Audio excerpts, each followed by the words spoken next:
Hi everyone, my name's Abul and welcome back to CRTV, powered by City Realtor. Before we start, I want to remind you that this is a brand new channel, so please do remember to like and subscribe. In this video, I will be discussing the private rented scheme, which is a scheme that many councils in the UK have implemented. This scheme has been put together to try and reduce homelessness and at the same time offer landlords a secure rental income. The tenants are usually people that are in temporary housing. The council wants to move them from temporary housing to a more permanent home. This scheme became super popular during COVID as the rental market was almost dead, and this was a way to get your property rented at above the market rate at the time. If you're looking to go on a scheme like this, here's something that you need to consider before you do. The rent that you can achieve is directly affected by the LHA, which stands for Local Housing Allowance.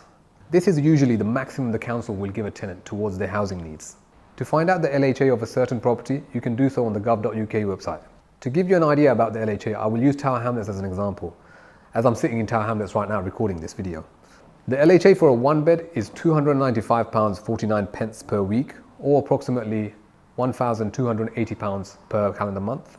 For a two bed, it's £365.92 per week, or approximately £1,585 per calendar month. For a three bed, it's £441.86 per week, or approximately £1,914 per month. And for a four bed, it's £585.70 per week, approximately £2,538 per month. The LHA figures are different for each borough. The next thing you need to know is that the rents are generally paid in arrears rather than in advance. This means the rents are paid to you at the end of the month rather than at the beginning. You will not receive a deposit, and it's usually a minimum of 2 years. Some boroughs are still offering 1-year schemes, however.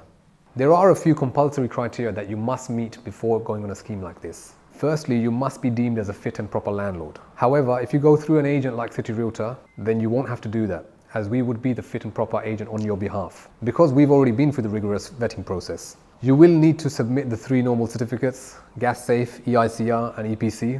You will need to ensure the kitchen has a fire door, fire rated hinges, handles and self-closer, all at a minimum of FD30 rating.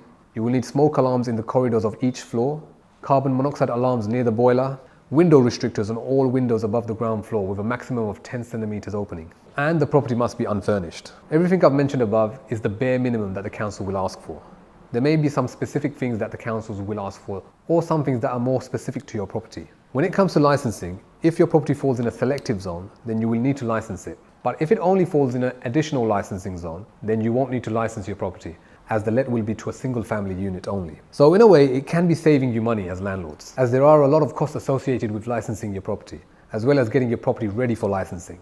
If you have a property in London and are considering this scheme, there are a few things that you might be happy to know. Some boroughs are actually now offering rent in advance, and there are cash incentives available for taking on a council tenant on this scheme.